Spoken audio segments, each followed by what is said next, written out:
The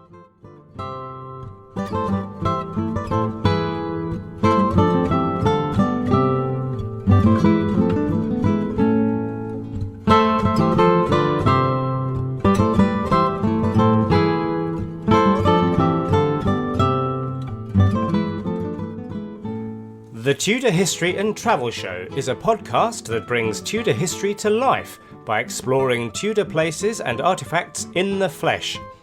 You will be travelling through time with Sarah Morris, the Tudor travel guide, uncovering the stories behind some of the most amazing Tudor locations and objects in the UK. Because when you visit a Tudor building, it is only time and not space which separates you from the past. And now over to your host, Sarah Morris.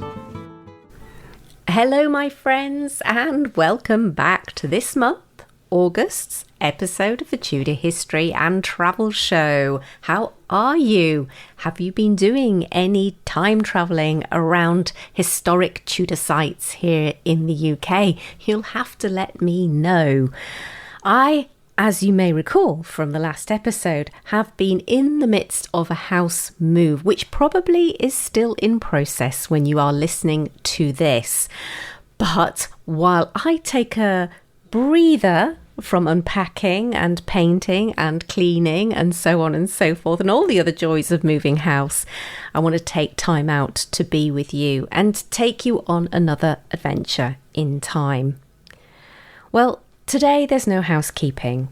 We're going to go straight over to the historic city of Norwich, a city that I've got to know quite well just over the last 2 or 3 years. It was once one of the most important cities in all of England on account of its trading links, and you'll be hearing all about this and the impact that it had on the city with our special guest, our expert guide today, Paul Dixon, a blue badge guide who knows Norwich and its history like the back of his hand. So we are in good hands. On this particular episode, we are going to do a walking tour, taking you around some of the most important historic sites in the city. Of course, historic sites with particular connections to the Tudor period. And there are many, many different facets and beautiful buildings to explore. From the burial place of Anne Boleyn's great-grandmother in Norwich Cathedral, or perhaps the street that the famous medieval Pastons family lived on, or the hotel that Catherine of Aragon stayed on while in pilgrimage, and also the Kett's rebellion, which sought to raise a rebel army against the injustices done by the common people in August of 1549. There's a lot of ground to cover. And as I said, we have the perfect guide. So let's get straight on over, find ourselves in the centre of Norwich. Now do bear in mind that this is recorded in the centre of the city. Normal life is going on around us, so there are lots of sounds and noises to contend with, but I hope that doesn't take away from all that you will learn and your enjoyment of this episode. So, ladies and gentlemen, may I present to you the ancient and venerable city of Norwich.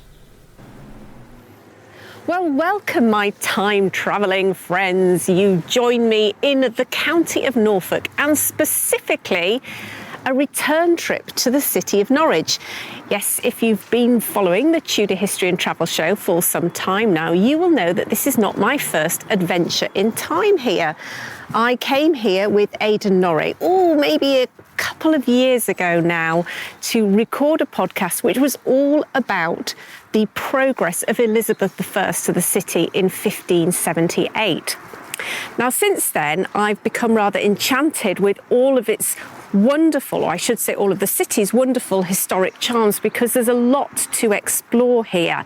And so I wanted to return, and I have been lucky enough to be joined today by our expert guide, who's standing right with me here, Paul Dixon. Hello, Paul. Thank you, and welcome to the show. Good morning. Good. Well, we have a real adventure ahead of us today. We are going to be going on a walking tour through the city to see all of the Tudor highlights, and I'm assuming a few medieval ones as well thrown in along the way. Oh, definitely. There's plenty of those as well. There certainly is. But before we begin, in usual Tudor history and travel show tradition, I'd love you to introduce yourself. Yeah, so my name's Paul Dixon and I'm a Norwich tour guide. I've been doing guided tours in the city for 11 years, and I do one that looks at Kett's rebellion. I've got medieval ones.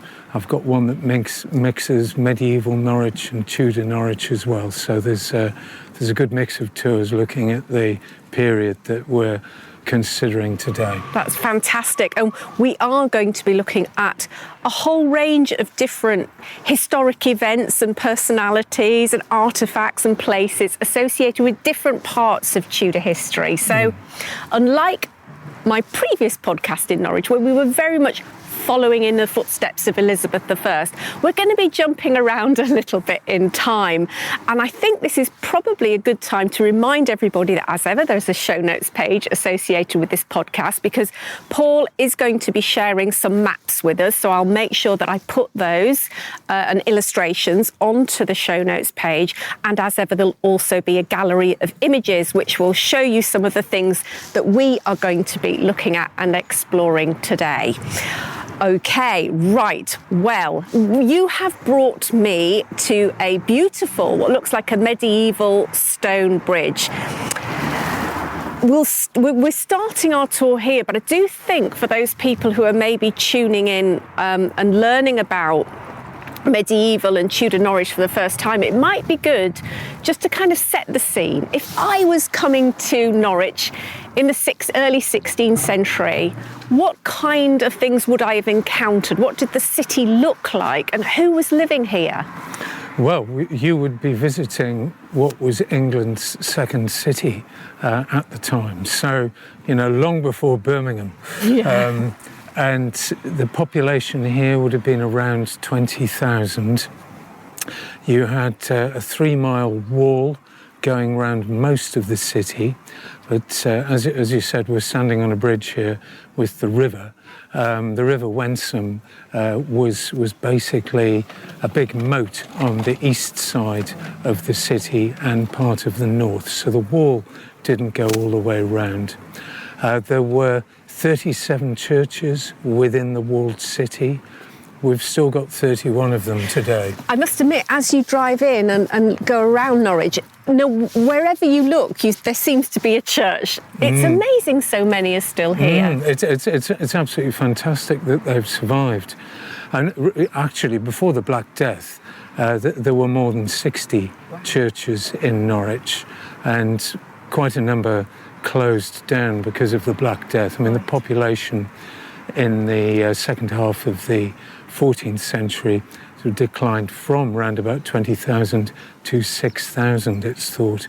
So by the time we're in the early 16th century, Norwich has built itself back up again. Is it at its peak in the 16th century in terms of population and wealth? And the second question is where did all that wealth come from? Why was Norwich such an important city? Well, the wealth came from the woolen cloth industry, and this was really England's #1 centre for the manufacture and trade in woolen cloth. It's probably the 18th century when Norwich reaches its peak before the Industrial Revolution. And then during the Industrial Revolution, it loses out to Yorkshire, which has lots of mills and produces much cheaper cloth than in Norwich. But why was the wool and the trade so vibrant here in this part of the world? Well, we've got a huge county out there, great area for growing sheep, I think is one way of putting it. And also, we are superbly positioned for trade with Northern Europe. And, this is before England starts to look west, really, and looking east. It's not very far to get across to the Netherlands from here and to Germany. So we were incredibly well positioned for trade. King's Lynn on the west side of the county was a member of the Hanseatic League. So we were all sort of connected very well with Europe. Could you explain for people who don't understand what the Hanseatic League was? It's a trading league, so it's major ports in Northern Europe, like Lübeck, and we can add King's Lynn to that. And you know, it's a trading consortium, I suppose you could say. Okay, wonderful. Well, actually, people will have heard a big toot on a horn just nearby, and so it is a good time for me to say, of course, almost all of today's recording will be outdoors. So there's building work, there's people going about their everyday business. We'll be near some major roads, but we'll try and do our best to minimise the background noise, but just be aware that life is going on around us here in Norwich. Okay, great. So Norwich, I mean, I talked before Elizabeth I obviously came here. She wasn't the only royal visitor, and maybe we'll touch on some of those as we go. But can you just give us a few highlights of some of the important people who spent time or came to Norwich, and perhaps we may pick up bits of their stories as we go? Yes. Well, Cardinal Wolsey came here to sort out a dispute between the monastery and the city, and actually all the way through the time that there was the monastery here, the locals didn't really particularly like the monks. so there was quite a lot of trouble. It's mainly about land ownership. And power and money, exactly. Of course, as ever. And they were jealous of the monastery and the power of the monastery. Yeah. So you had Cardinal Wolsey here. Catherine of Aragon, she came. Now, I'm not sure if she just stopped off here and then went on to Walsingham, but there's every chance that that's what she was up to. But she was entertained by the prior, so she stayed with him, and then she had a meal with the city fathers at the Maid's Head Inn. Now, we're going past the Maid's Head Hotel later on. So, that, you know, there's... Brilliant. A couple of highlights for people to get their teeth into and look forward to. Now, I specifically asked you, where should we meet, Paul? And you said, come to Bishop's Bridge. And as I mentioned, this beautiful medieval bridge here. Why are we starting our tour here? Well, because this is, first of all, the oldest bridge in the city. So this dates back to the 1340s and was initially the bishop's private entrance into the city. And then, of course, he thought, this is going to cost too much to look after. I will kindly give it to the city of Norwich, which he did. I see. And of course, it looked quite different in the period we're talking about, because there was a gatehouse right where we're standing, and I've got this is an 18th century image of the gatehouse. You can see. So it's like a typical turreted gatehouse with crenulations around the top. So you would think almost you're walking into, it's like a fortified, well, it's a gate, isn't it? Like any city wall. Yeah, right, yes, okay. And this was isolated, really, because as I said earlier, there was no wall on this side of the city. So this was... It was defensive. It was, yes. So... they were all taken down, all the gates, in the late 18th century, which I think is a huge shame. Were they falling down, Paul? Well, it was the city, didn't want to spend money on repairing them, and also they wanted to improve access into the city as well. Yeah. But you know, it's sad, isn't it? I mean, later on we're going to see the site of where the Market Cross used to be. I mean, that disappeared in the 18th century as well. So, you know, there's nothing new in life, really, is there? No, but it does make your heart bleed, though. Yeah. Norwich had 12 gates, and, you know, this shows you what a busy city this was to have 12 entrances. It's 12 is enormous, isn't it? I mean, I've looked at various Tudor cities. Quite often there's 4 for the 4 points of the compass. Some of them have a few more, but I'm not sure I've come across 12 before. Yeah. And so you're showing me a map of the Tudor city, 1558, I see. Yes, it is, the Cunningham map. This was actually the first detailed map produced of a provincial city. So You know, in Norwich's history, there are many firsts, and this is one of them. It's not a map that we would recognise today, because east is at the top of the map. So you've got east, west, and south and north. So okay. That is a bit disorienting, isn't it? It is. And I've just circled on here. You can see Bishop's Bridge. It's just there on the map. You can just make out a gatehouse. So we're over to the east of the city at the moment. We're on the east of the city. Yeah. And, very, very important entrance. Now, other things to talk about here. First of all, across the river, on the other side of the river, you can see a pub called the Lollards Pit. Yes, I can indeed. And that tells us that was the site that so-called heretics were burnt. I mean, the first lot, obviously, were Lollards in the 1420s. But then we get a chap called Thomas Bilney, who was burnt to death there during Henry VIII's reign. And then there were 3 during Queen Mary's reign, who were burnt to death. So you can imagine people coming traipsing across the bridge from the Guildhall in the marketplace. Yes. Where they'd been imprisoned. And, we're sort of doing the route in reverse that these poor people would have taken. Well, that sent absolute shivers and my stomach's just turned over. I mean, at the moment, the pub is I don't know whether it's got a faux frontage, but it's got a bit of a timber frame frontage. Yes. It looks like an older building.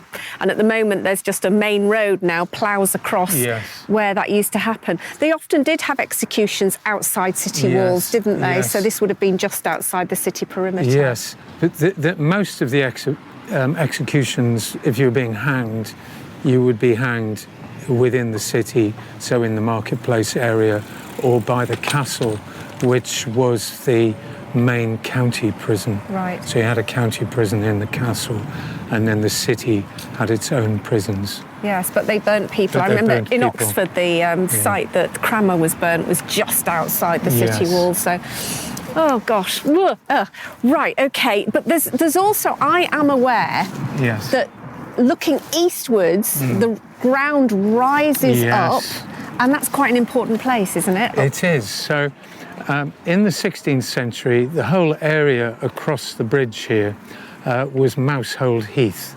Now today, Mousehold Heath is more round to our left, and it's still very much a public open space, much beloved by the locals. But what we're looking at today is actually Thorpe Hamlet, and you can see a lot of buildings. Yes, houses up there. Yes, across the river. Now it's a really steep hill. It's called Gas Hill.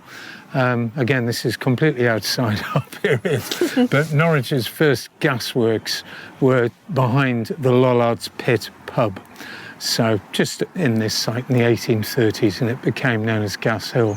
And anyone who thinks that Norfolk's flat should come here, because Gas Hill is really steep. Okay. It's incredible. And maybe you should try it out yourself later in the week. So at the top of here, though, is Kett's Heights. It's just off to our left, beyond the houses. And that is where Robert Kett had his headquarters in 1549. Robert Kett heads up huge popular uprising, mainly aimed at abuses of common rights, and particularly grazing rights. Right, okay. Very important. The likes of us, relied on common land to graze our one animal. And to survive. Exactly. And, landowners, especially in Norfolk, where it's the wool and cloth industry, are thinking, let's take some common land, put fences around it and graze more sheep there. And it wasn't just the common rights of grazing that was going, fishing, collecting firewood, collecting timber, also in some cases even hunting in the Broads, the Norfolk Broads, collecting reed for thatching. landowners would make people pay for that now rather than collect it free. So he was a real hero of the common man then, really, wasn't he? Fighting against what we might call the blob these days. Yes, he was. Yeah. And of course, all Tudor rebellions end in tears. I'm afraid so. As we know. And poor old Robert Kett ends up being hanged from the battlements of Norwich Castle. And he was sort of damned for centuries, really. They used to have every Sunday, closest to the 27th of August, which was the final date of the final battle. Every year they used to have a church service at St. Peter Mancroft Church, which we'll see later on. And this was to give thanks for the defeat of Kett, and that went on until the early 18th century. Yeah. So it's not until the late 19th century that historians start looking at him and, as you say, see that he was actually someone trying to do good for the common man. Very courageous, because, as you say, this didn't often end well. No. There was the Pilgrimage of Grace not that long before. He would have known all about that and seen how that ended for the leaders, and yet he's still prepared to lead that rebellion. So people can go up there, can't they? They can go up to Kett's Heights, which we're not going to do today because it takes us a little bit out of our walking trail. We've got a very long walk ahead of us. But we are going to, Chris and I are going to nip up there later on in the week. You've got the remains of St. Michael's Chapel up there, which was Robert Kett's headquarters. Oh, right. And St. Michael's Chapel was part of St. Leonard's Friary, which was a daughter house of the main monastery, which was up there as well. And it was actually just an interesting character who bought the priory. It was Henry Howard, the Earl of Surrey, the Duke of Norfolk's eldest son, bought the priory from Henry VIII and then built a huge house up there, knocking down the priory. For some reason, he kept St. Michael's Chapel. So Kett had a fantastic headquarters, and then Surrey House, as it was called, or Mount Surrey, was empty, because, of course, he was Henry VIII's last victim, was he not? He was indeed, yeah. And so Kett used that house to imprison gentlemen that he'd captured. So that house is long gone? No, that's gone, yeah. But you've got part of St. Michael's Chapel, so it's worth going to see it.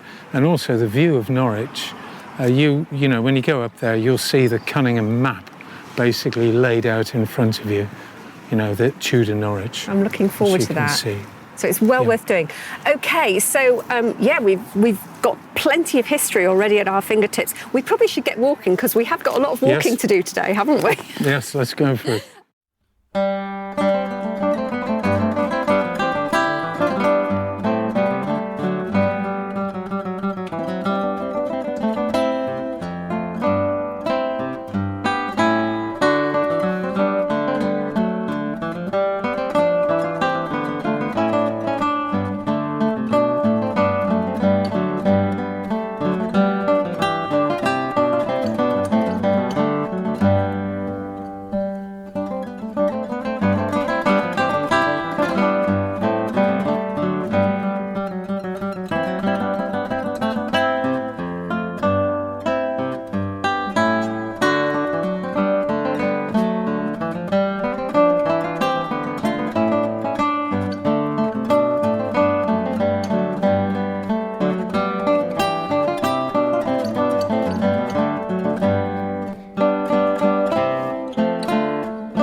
So we just left the bridge. The bridge is receding away behind us. And as you said, Paul, we're in reverse, following in the footsteps of those poor unfortunate souls that were brought from the prison, their prison of the Guildhall, to their execution. And it's, I think one of the things you notice as you walk through Norwich is how much of the buildings are made out of this kind of flint. Is it flint? Flint, that's right, yes. So this is our local stone. And in the Middle Ages, all the way around the outside of the city walls, there were lots of flint mines. So all readily available material for building. But of course the Normans wanted something grander for their cathedral monastery, and they brought virtually all the stone with them from Normandy, which I find absolutely incredible. I think the technology that you had in the late 11th century. It is amazing, isn't it? Yeah. And they shipped that stone obviously across the English Channel and then made their way down the River Wensum. Was there a private wharf at the back of the cathedral, did I read, where yes, the stone was unloaded? And you can see that today. There's the old watergate of the monastery, which is still there. It's called Pull's Ferry today. And you can see an indentation from the river, which was the start of a canal. And the canal went through the Watergate and then virtually up to the lower close. We'll be walking very close to the end of the canal a bit later on. Okay. So they could bring the stone as close to the building site as possible. The canal was filled in the late 18th century. Seem to be mentioning the late 18th century. Oh, there's a lot of that. I can see who is responsible for the destruction of a number of historical places in Norfolk. Yeah. So, Paul, I can't help but noticing that on our right-hand side, this beautiful, must be a medieval building. It looks like a church. Yes. It is a church because I'm saying that with confidence because I can see a plaque that says the Church of England, Diocese of Norwich, St Helen Bishopgate. Tell us about this building. Yes, so if we just come back a bit so we can get a good view. So this is called the Great Hospital. Now, it was founded in 1249 by Bishop Walter de Suffield. So it's a religious foundation. And it was, I quote, for decrepit priests and sick paupers. So it's what we would recognise as a hospice nowadays, end-of-life care. So in the Middle Ages, the residents would have lived at the West End, next to the Tower, and then, of course, the East End would have been the business end of the church. Right. When we get to the dissolution of the monasteries, there are about 1,000 of these religious foundations that operated as hospitals around the country. And, you know, the vast majority of them were all closed down by Henry VIII. But incredibly, this one survived. And the Duke of Norfolk and other elite members of the community in Norwich all petitioned Henry VIII for this to continue operating because it was doing a good job for the poor of Norwich. And he said, OK. Wow, that's very unlike Henry. No, it is. So they obviously caught him on a good day. But what he said was, I will take control of this building and its land, but when I die, I will bequeath it to the city of Norwich. And give it more land as well. And this happens.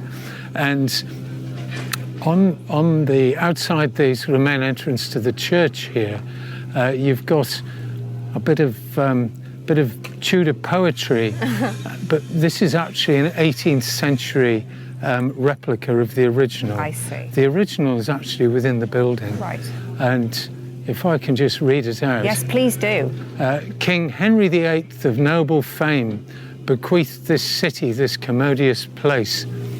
With lands and rents he did endow the same, to help decrepit age in woeful case. Edward VI, that prince of royal stem, performed his father's generous bequest. Good Queen Elizabeth imitating them, ample endowments added to the rest. Their pious deeds we gratefully record, while heaven them crowns with glorious reward. Oh, the great and the good. Good old Henry VIII, you know. Well, it is an unusual building, though, because you can see that it's more than just a church. All again in that flint stone, almost exclusively in that flint exactly. stone. And what happens in 1549 during Kett's rebellion? So this is the main access into the city for Kett's rebels, and they pull down the south aisle of the church to widen the road. So if you can see those archways just over Oh yes, I there can would see. have been an aisle coming out from I there. see. And so that was a bit of destruction. Now, after Kett's rebellion, the city decided not to rebuild the aisles, and they converted the West End into men's accommodation, upstairs, downstairs, so they put in a first floor, and the same for the East End for women. And people lived in the church until the 1960s. Really? Which is quite incredible. Wow. It's run by a charity now, and it's sheltered housing. Oh, I see. So it still performs a Yes. similar sort of function. It Because I was does. going to ask you, is it open? Is it a church now? But now Yes. you've answered that question. So you've still got a functioning church, and it's still, you saw that gentleman just came out of the gate there, so he's just come out of his accommodation.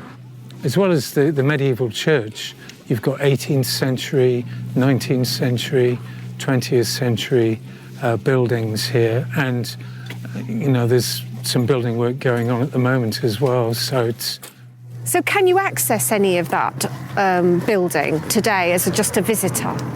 They do a monthly guided tour. Oh, so, okay. you know, if you go on the Great Hospital website, you'll see the dates of their guided tours. And obviously they do group tours as well. So that's the Great Hospital. The Great Hospital. And we've just moved a little bit further along the road, and we've got these beautiful iron railings that open out into a courtyard, Yes. surrounded by, I would imagine, lodgings, accommodation. Yes. Very, very, very nice. Yes, and you can see on the left, you've got 18th century structure on the left there of the courtyard. This is the only medieval hospital with all of its medieval buildings intact. Is that so? That's really interesting. And it's got all its archives dating back to the foundation, and the archives have a special UNESCO designation because they're so rare.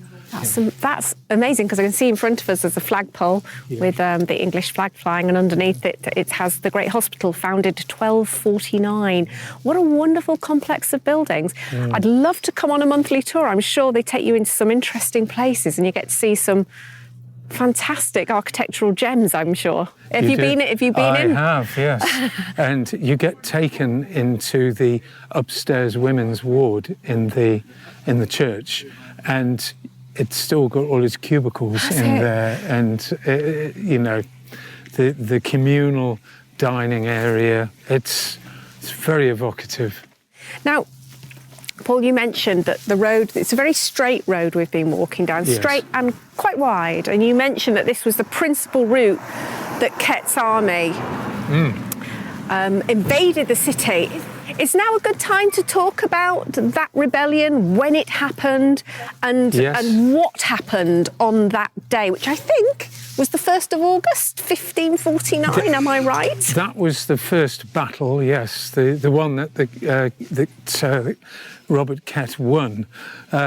So if we just go back, actually, they take control of the city on the 22nd of July.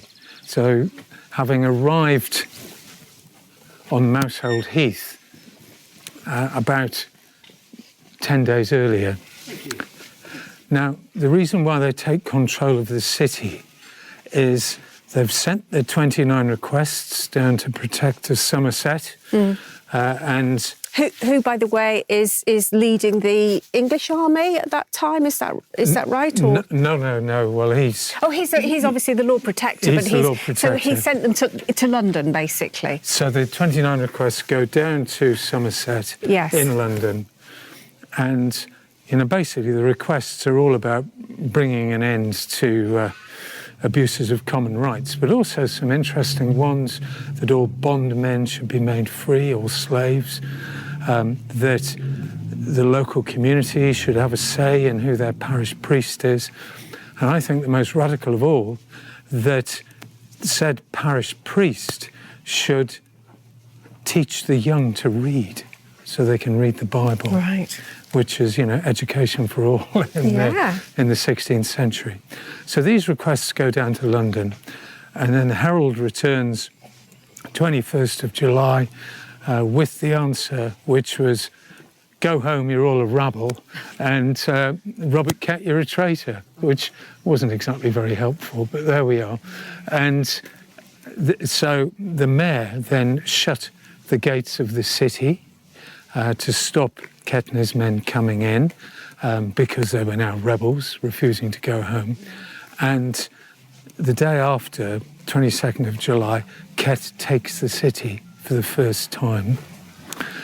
And this is so they can have access to the marketplace. And so he controls Norwich through Augustine Stewart, who we'll meet later on. A little bit later, okay. Yeah.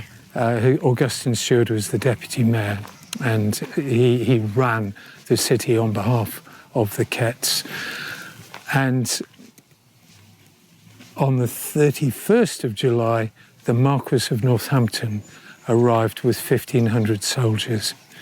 Now, Kett's rebellion was one of many protests, uprisings all over the Midlands and the south, and you've got the huge one in the southwest called the Prayer Book Revolt, which is primarily aimed at the introduction of the Book of Common Prayer in English.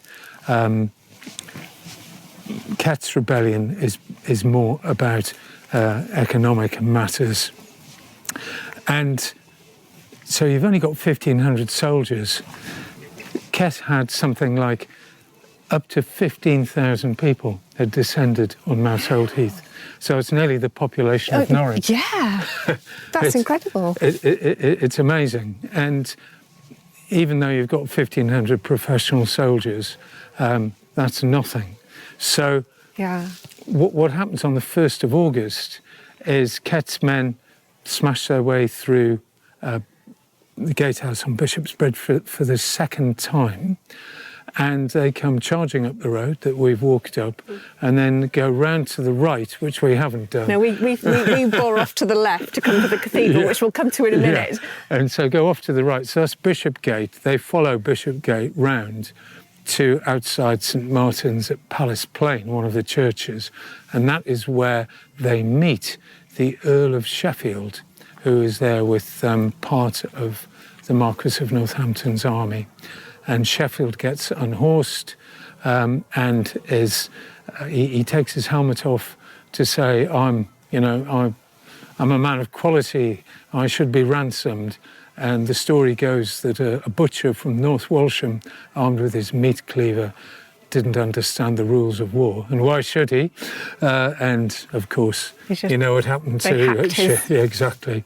And the battle ends quite quickly. It's probably no more than a skirmish. I understand that. Is there a plaque there? There is, yes. So that's is that the site that he fell or the site that he was buried? I haven't been. I want one of those things I want to go and see while I'm here, but probably not today. We're not exactly sure where he fell, but he was buried in the graveyard of St Martin's at Palace Plain, which is across the road from the plaque. Still there, isn't it? Yes, yeah, the church is still there. And he was buried there with 11 members of the Royal Army, which gets you thinking that it was probably no more than a skirmish. I see. And does he have a marked grave there now, or has that been lost? It's somewhere in the graveyard, we don't know where. Yeah, I mean, okay. His body may have been removed at some stage anyway, recycled. It's an interesting fact while I was reading ahead of coming here. Apparently, that Earl of Sheffield used to be the ward of George Boleyn when he was a young little boy. So just a little bit of a connection to the Boleyn family. There, who, of course, are another big family from Norfolk and Norwich. They were, yes. Anyway, we've been... So that's... we may come back to a bit more of the Kett's rebellion as we walk through the city. Great. We've got one more battle. OK, right. Well, I'm sure you will guide us and bring that up at the appropriate time. But I just wanted to update people. We've been wandering along, as Paul said. We left the road to kind of enter the... I'm guessing here, the precinct of the cathedral. As I have a great big cathedral right in front of me. Very pretty it is too round here, isn't it? It's fantastic. I couldn't help notice, by the way, can I just say, I noticed there's a very striking solitary grave of Edith Cavell down there, who's a much later figure, but she was a nurse, wasn't she? She was, and she's a Norfolk woman. Born in the village of Swardston, which is just south of Norwich. And, of course, she was working in Brussels at the outbreak of the First World War. She'd been there since 1907, setting up the first nursing school in Belgium. I know she's a very big figure in England. There are those hospitals named after her. I trained as a medic. I even worked at the Edith Cavell Hospital, so hence her name caught my eye. It's very striking because it sits there all on its own, just towards the back of the cathedral. It's quite beautiful, really. That was a complete refurbishment of the grave to mark the 100th anniversary. Oh, I see. So she was executed in October 1915. She was shot, yes. She was became involved in the underground, helping Allied soldiers who got trapped behind German lines to escape to neutral Holland. I'd forgotten about that, yes. Yeah.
We're now within the cathedral precinct, quite clearly. We're right next to the sort of the west end of the cathedral.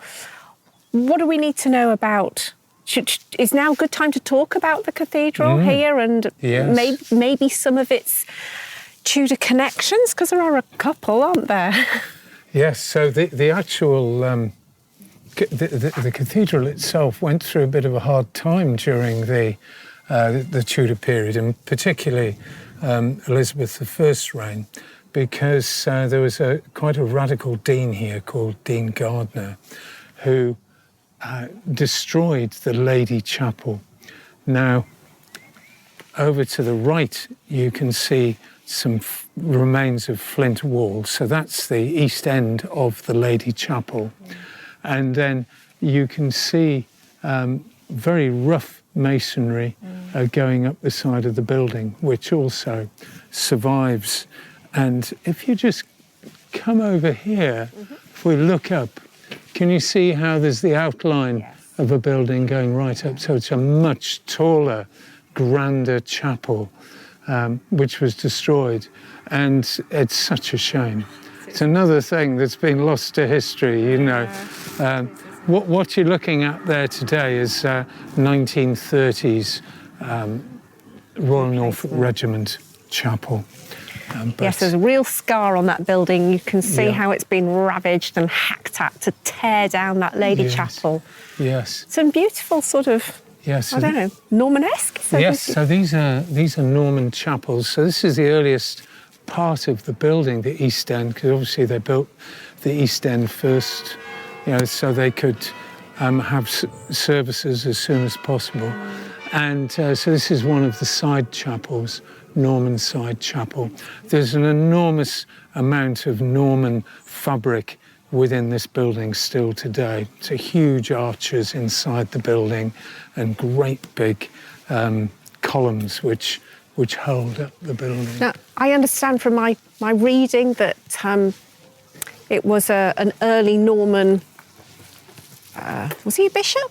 Herbert de Lozinger, yes. Yeah, who brought the cathedral here from Thetford. That's right, yes. So it was moved, and it was because the Pope ordained that the biggest town in the area should be where the bishop has his seat. That's, you know, what I believe. And so that's why it came from Thetford to Norwich. And I always think, you know, this is an enormous building. In the 11th and early 12th century, what the locals must have thought going up. It's a sort of a miracle, really, it's a in miracle. many ways. Absolutely. When you stand at those west doors, I was just at, where was I? Peterborough Cathedral the other day, and you stand at the west doors and look up, and you've got the towering edifice. It makes you look so small, but as my guide was saying, that's exactly the point. Yeah. That's exactly the point. Exactly. We're actually walking through the chapter house here. Which is gone. Which is gone. Yeah, okay. So that's another bit of Tudor destruction. And the monks' dormitory, there's a line of cars parked here, and they are basically parked where the monks' dormitory used to be. Yes. But on the left here, you've got a flint building, a very large flint building, which is the Dean's house. And within that, you've got the original Prior's Hall has survived. Yeah. Oh, how wonderful. So that's a fantastic building. Can you get in and see that, or is that all private, or do they do any? That's private. Okay.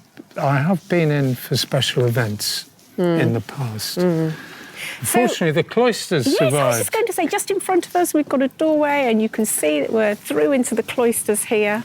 Are we going to explore in the cloisters? Where are we going next? I don't want to presume where we're going. Yes, we can probably do a quick go through this doorway, which was the actual main entrance to the chapter house. So that has survived.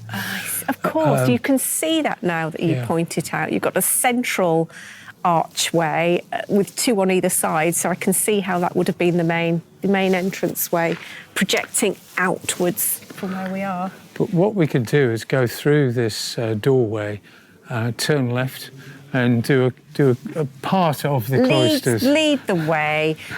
There's nothing like a good walk around a cloister.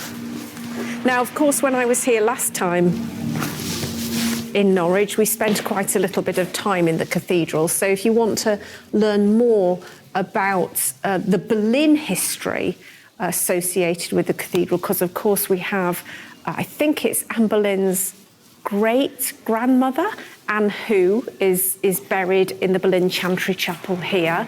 And, of course, then we had the visit of Elizabeth to the cathedral in 1578 and how she had her throne placed opposite the Boleyn Chantry Chapel. So if you want to learn much more about that in detail, head on over to my podcast episode, which specifically covers that progress, and I'll make sure that I put a link in the description associated with this podcast as ever. But back to this beautiful cloister. I always like pointing this out. This is into the warming room. It's all blocked up now. But you can see how the steps are so worn, aren't they? They're beautiful black. I don't know whether they're just stone or marble, but they're beautifully worn. And then you've got, I love blocked up doorways. This is fantastic kind of Gothic arch, but the doorway is completely And maybe you want to explain, maybe people don't know, some people don't know what a warming room was. Well, it was the only part of the monastery where the monks can go and warm their hands, basically. Yeah. There was no fires lit round, apart from here, was it? That's it, yes. I guess other than the kitchens, this was, as you say, the only place where there was warmth during any icy English winters. Yeah, it's quite incredible, really. OK, let's keep walking. And then you've got another blocked up doorway that would have been up to the monks' dormitory. I see. So you would have monks coming down and then processing along, and I can see right at the end of the cloister you've got this beautiful doorway. You can tell there's something special behind there, can't you? So that would have been where they would have gone in the morning and various times of the day to sing the Mass. So where are we heading now, Paul? What's our next destination? Well, we're just emerging from the cloisters, and to our right is the cathedral's modern refectory, or cafe, and that is actually built on the site of the monastic refectory as well. Nice. And, there were never more than 60 monks here, I gather, but on any one day they could be feeding 250 people. So it was a busy old place. And I've read that, on an annual basis, 15th century, say, they were producing 10,000 loaves of bread for the poor in Norwich as well. So it's a major operation. Wow, that is, isn't it? Yeah. And obviously there would have been a lot of lay brothers doing that work. There must have been, yes. Well, we've got a series of pillars over there. Yeah, so that's the old infirmary. So not much of that left either. No. It's all very beautiful, though. I mean, it's a beautiful space. It is beautiful. To our left here, you've got a lovely open space area, which is the lower close. And this was, during the monastic period, this would have been the private area for the monks. So down here, you'd have the granaries and the bakery and the brewery. A lot of production going on down here. And now it's a central green, surrounded by a variety of different styles, from Georgian to perhaps kind of older looking flint buildings, and all these beautiful cherry blossom. We're here. Yes. We're recording this actually in mid-late April, and all the cherry blossom trees are out, and it's really rather beautiful. It's lovely. It's also very peaceful, apart from the odd car. Yes, you can't get away from them. We can hear the birds tweeting away. Just out of interest, when was the spire of the cathedral built? The spire is second half of the 15th century. So they had wooden spires before that. All right. Three times the wooden spire fell over, basically. In the end, they decided, OK, we'll build a brick spire with stone facing. So that's what you've got there. Now we've turned the corner. We've got another open. We're still within the cathedral precinct here, and in front of us I can see a gateway, which obviously led on the other side. We've crossed, haven't we? We've kind of crossed east to west, essentially across the cathedral precinct, which is a huge area, actually, isn't it? Just really emphasises to me how significant, how big these monasteries were. Yeah, I think this is the largest cathedral close in the country. Is it? Yeah. Right, well, I can understand. And we've got this beautiful, what's the name of this gateway that's ahead of us? So this is the Ethelbert Gate, and it is a rebuild in the late 13th, early 14th century. I mentioned before about the locals not necessarily getting on well with... Oh, well, we ought to mention him as we go past. Look, I can't help but noticing lovely Paddington Bear. So he's not very Tudor, but... He's lovely, isn't he, with his marmalade sandwich? So what's Paddington doing here, Paul? Well, Norwich won him in a competition. Lots of towns and cities were asked, why they should have Paddington Bear. Yes. And there was an outpouring from Norwich of love for Paddington, and here he is. Okay, yeah, because I wouldn't have normally associated Paddington with Norwich, but it's purely because the people wanted him. Yeah, how lovely. So he's here until at least November. Oh, really? Yeah. And you can see a nice picture of me sitting with Paddington in the show notes. Okay, well, again, we digress, but it's hard not to, isn't it, when you're in city was so full of cornucopia of delights. So you were telling me about the gateway. So, in 1272, there was a huge riot outside in Tombland. We'll be in Tombland soon. Tombland Fair was going on, and the locals thought that someone had been murdered in Tombland, and they believed that it had been two monastic servants who'd carried out this murder. Now, it was all sort of whisper. There was no proof or anything, but it was enough to get the locals to attack the monastery to, try and get hold of these alleged murderers. So they destroyed the gate that was there. Just as you come through the gate, there's sort of like the sentry box for visiting Norwich Cathedral. That was the site of St. Ethelbert's Church. That was destroyed. And then they set fire to the roof of the cathedral church, which was wooden at the time, and they destroyed the cloisters. So it was a pretty serious job. Now, what happened, the king, Henry III, happened to be at Bury St Edmunds, and he came hot foot to Norwich to sort things out. The prior, head of the monastery, had gone to Great Yarmouth to get some mercenaries, and they brought order in the city and arrested 30 ringleaders. When the king arrived, the ringleaders were immediately executed. The king put his own men in to run the city and fined the city 3,000 marks. That's enormous. An enormous amount of money. And that was all to go towards the rebuilding of the cathedral. And the Pope got involved as well, and he excommunicated Norwich, which is pretty serious in 1272. Absolutely. Yeah. So it took the city 3 years to pay the fine, which is not bad going, actually. No. And having paid the fine, the Pope lifted the excommunication, and the king took his men out of the city, and Norwich could run its own affairs again. But there was one more thing to do, and that was rebuild the gate here.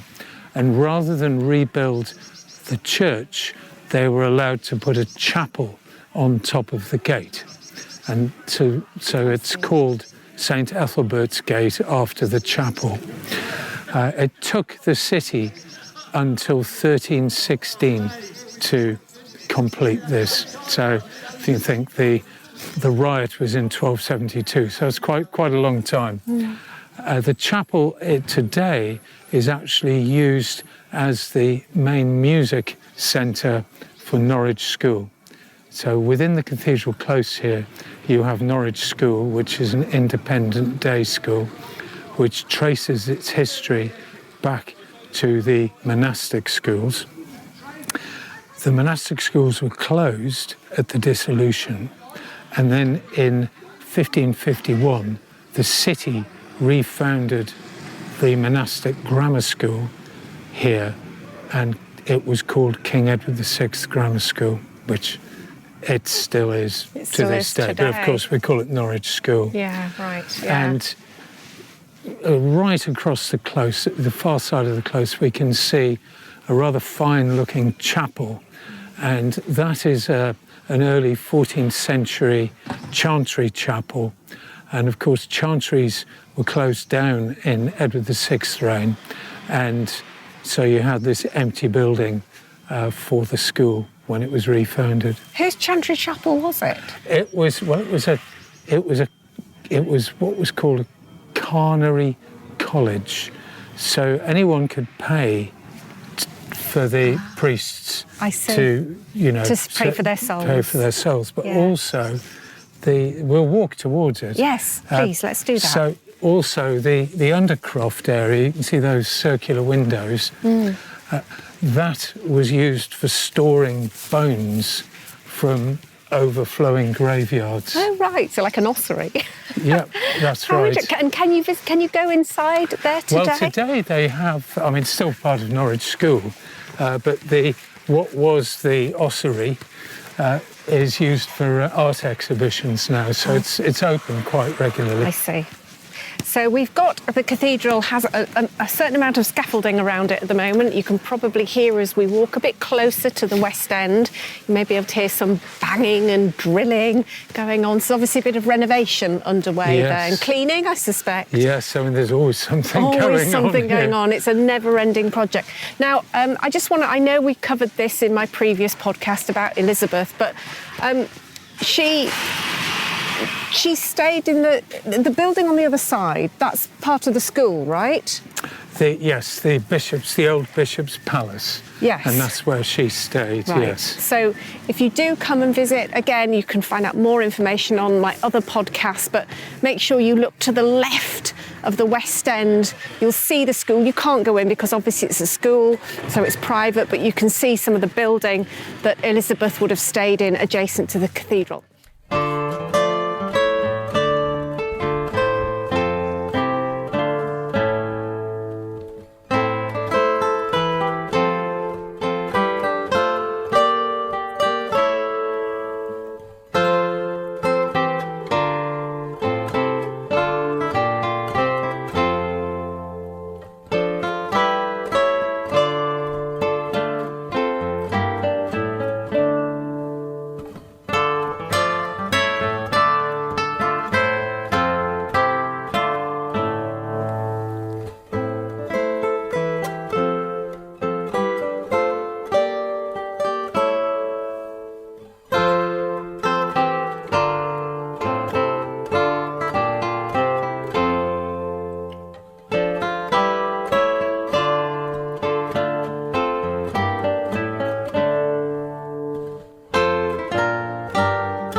Now, I have a question for you. Maybe this is the wrong or the right time to introduce it, but I'm looking at the building that's to the right of this towering chantry chapel. It's a white building, but the gable end looks very continental to me. It certainly does. And that brings perhaps, is this a good time maybe to talk about a little bit more about the wool trade and about the strangers who came to Norwich? Yes, we can definitely talk about the strangers here. Is that a good time? Yes. Okay.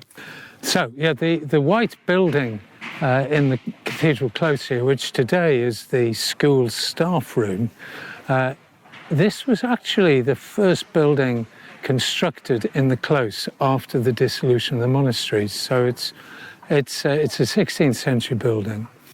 And it's got a great big Dutch gable, and there's been an important influence from the Netherlands, actually from the 13th century onwards.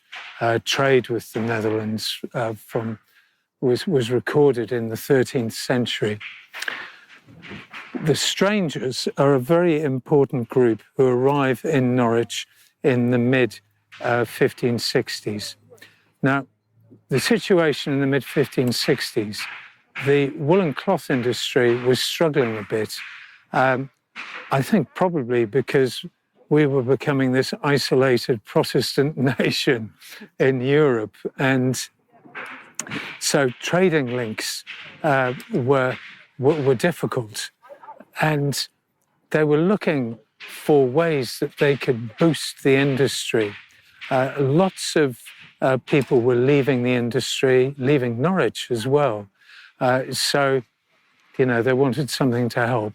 And the authorities in Norwich heard that there were these Dutch and French-speaking weavers from the Spanish Netherlands, modern-day Belgium, Luxembourg.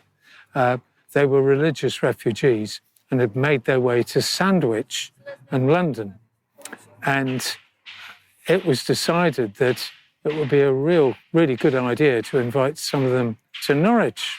And the Duke of Norfolk was tasked with going to see Queen Elizabeth and say, "Ma'am, please will you send a letter to Norwich authorising the people of Norwich to invite some of these Dutch and French weavers to the city." And this duly happens. So the Queen sends up this letter. And in 1566, there were just over 30 weavers were invited to Norwich with their families, 300 people. And they brought new skills with them. It was so successful that by the end of 1568, there were 1,800 refugees in Norwich. They didn't need an invitation. They just piled in. They just came. So the Duke of Alva was doing terrible things to Protestants in the Spanish Netherlands. So, as I've said, you had 18 by the end of 1568. By the early 1570s, there were 4,000 in Norwich, making this the largest stranger community, as they were known, in the country. It reached its peak when Queen Elizabeth visited, and there were around about 6,000. When you think the population of Norwich was 20,000, it's a big percentage. But by and large, they were welcomed. There were a few grumbles, typically, about these strangers taking our jobs, but they had a great influence on the textile industry. Their importance is shown when Queen Elizabeth arrives, because the pageant that was laid on to greet her as she came through the St. Stephen's Gate, the first people on the pageant were the strangers demonstrating their skills. So they were obviously highly regarded in the city. And, of course, most of them stayed, married. Integrated completely. Yes, become English. Yeah, and brought wealth to the town as well, which That's always right. goes down well. Yeah. Everybody benefits. So very important. And I think we're probably, I know, because I know a little bit about the centre of the town, we're probably heading out onto Tombland and towards Elm Hill, where, of course, a lot of the wealthy of Norwich lived, who got very wealthy on the back of the trade. So maybe we could head in that direction, because in some ways I think that particular street really epitomises, doesn't it? It does. The wealth of 16th century, 15th, 16th century Norwich. Very much so. Should we head in that direction and perhaps leave a little bit of the hammering and banging and sawing behind?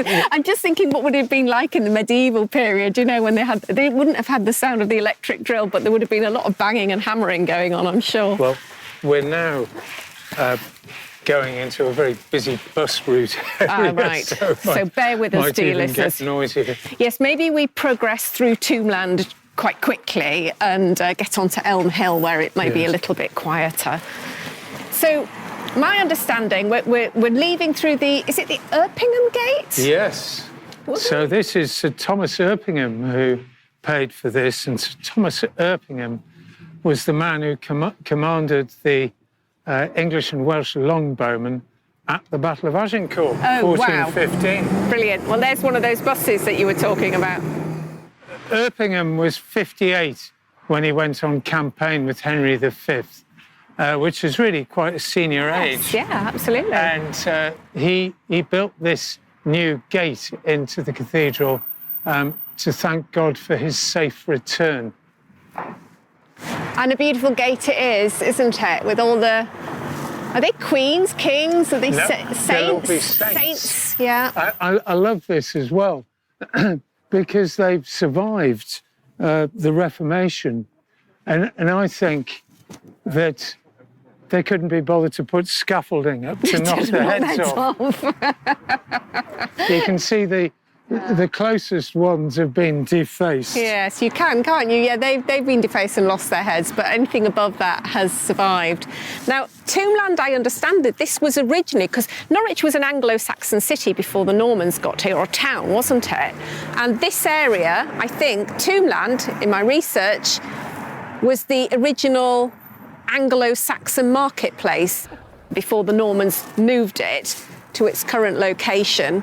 And you know, I was curious about the origin of the word tombland, because it sounds like you're going to be standing in a load of tombs, but that's not actually what it means, is it? No, it actually comes from a Danish word, tom, meaning empty. So the Danes ran Norwich from, the 880s through to round about 920. But we were in the Danelaw. King Alfred the Great, after he defeated the Danes near Bristol, he split the country between himself and the Danes. So we're in the Danelaw, and the Danes arrive here as colonisers. And so this, obviously, next to the cathedral is really we're in the heart of the medieval, the ancient city. That's right, yes. And what happens when the Normans arrive, so the original marketplace here, when the Normans arrive, they move the market up to where it is today, because right next to the market was the French quarter, so where they lived, a new quarter. Of course, so, of course, the Normans wanted the market as close to them as possible. Of course, yeah. Now, we've got a few really interesting buildings here. We must touch back on our Tudor history. Perhaps you could help me. I've got a feeling that this house in front of me, which looks like it's had one too many to drink, i.e. it's really slanty, once belonged to quite a significant man of the Tudor period. Can you tell us about this house? Yes, so this is Augustine Stewart's house, and I've got a painting of Augustine Stewart. And Norwich has, one of the greatest collections of paintings of mayors. And this goes back to the 16th century, the collection. So there he is, as you say, in his mayoral robes. Now, this wonky house across the road, it was built by Augustine Stewart in the early 1540s. And he was an important woolen cloth merchant. He was a member of the Mercers' Company, who were primarily textile merchants. He was mayor of Norwich 3 times. He was also an MP, and he was the man who negotiated with Henry VIII's men to acquire the former Dominican Friary for the city. And we're going to see that a little later on. It's wonderful how this building is settled. Leans to the left. Quite markedly. And I've got a photograph of it in the early 20th century, and it didn't lean as much then. So this has been a 20th, 21st century occurrence. Am I right in saying that this wasn't his final house, or he ended up in a better house in a more prestigious spot? So this was him earlier on in his career? I'm guessing here. They're both about the same time. Okay. So we're actually going into his other house a bit later on Elm Hill. Excellent. Okay, so it's It's very busy here in Tombland, as you can hear. We are right in the heart of the city. There's lorries and buses going by, so we're going to try and move out of the way to somewhere quieter. But before we do leave Tombland, we have to mention this very, very ancient, well, it's a hotel now, the Maid's Head Hotel. And it has been a hotel or an inn in one form or another for many, many a century. So we're just making our way down to what was the original entrance. And then, Paul, maybe you could tell us a little bit more about its history. Yes, so the first mention of an inn on this site is in the 1280s, and it was actually called the Myrtle Fish Tavern. The first mention of an inn called the Maid's Head was in 1472. So we're just going in. Oh yes, look at this. In the old entrance now. Oh, that's a relief. Bit quieter. It is definitely a bit quieter. So this is the 15th century entrance into the inn. Now, if you take away the doors, and you can see through the door there, it's the restaurant. But this was the courtyard of the inn. So there was no roof. So you would have ridden on your horse straight away through.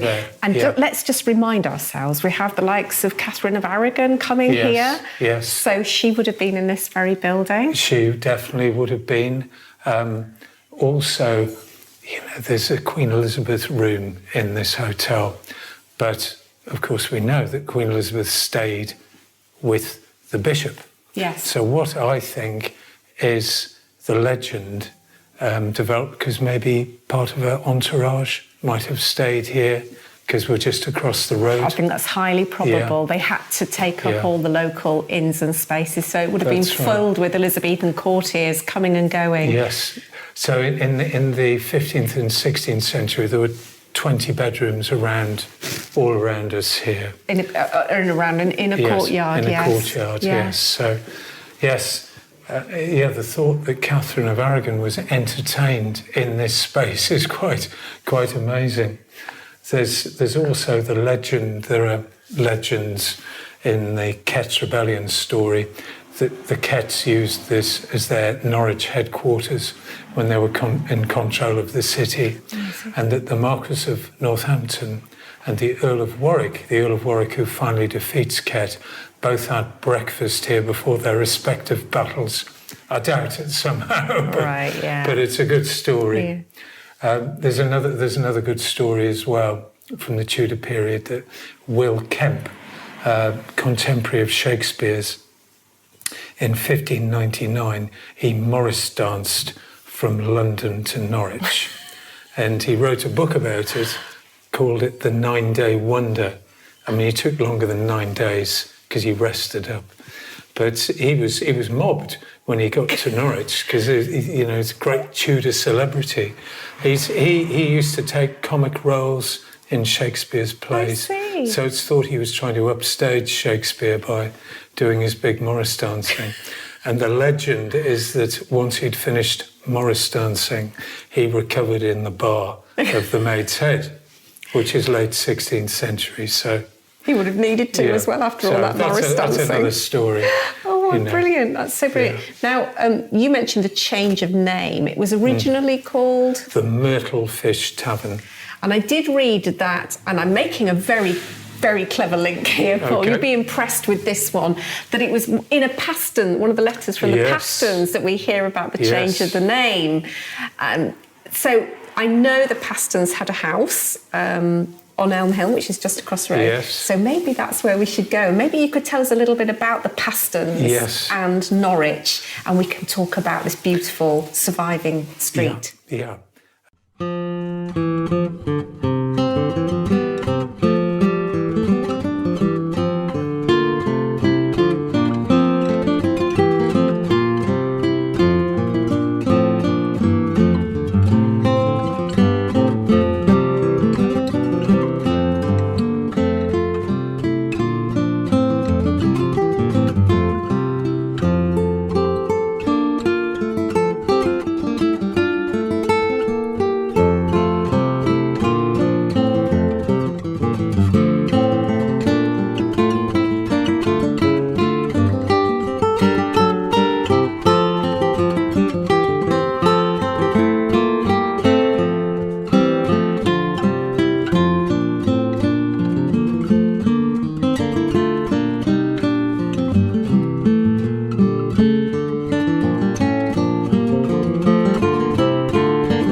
friends, we have literally crossed the road from the Maid's Head Hotel, and we've come on to perhaps one of Norwich's most famous streets. It's certainly one of the best preserved kind of medieval Tudor streets. Well, it's Tudor. Well, it's medieval, but as you're going to explain to us in a moment, actually a lot of the houses are from the 16th century. So maybe you could tell us a little bit about the history of Elm Hill, Paul. So we know that there was a street here from some time in the 1200s, and it becomes, from early on, it becomes a merchant's street.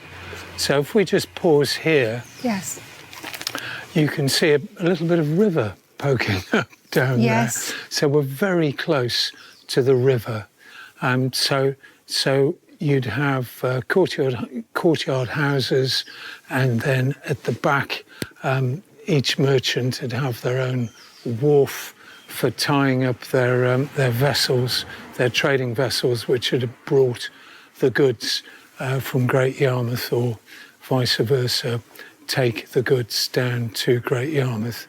So it's important because we're very close to the river. Now, Norwich, in 1505, 1507, there were two very serious fires. Something like 700 properties were destroyed over those two occurrences. And Elm Hill in 1507 was virtually completely gutted. The church next to us here, St Simon and St Jude's, that survived the fire, as did St Peter Hungate Church, which is at the top of Elm Hill.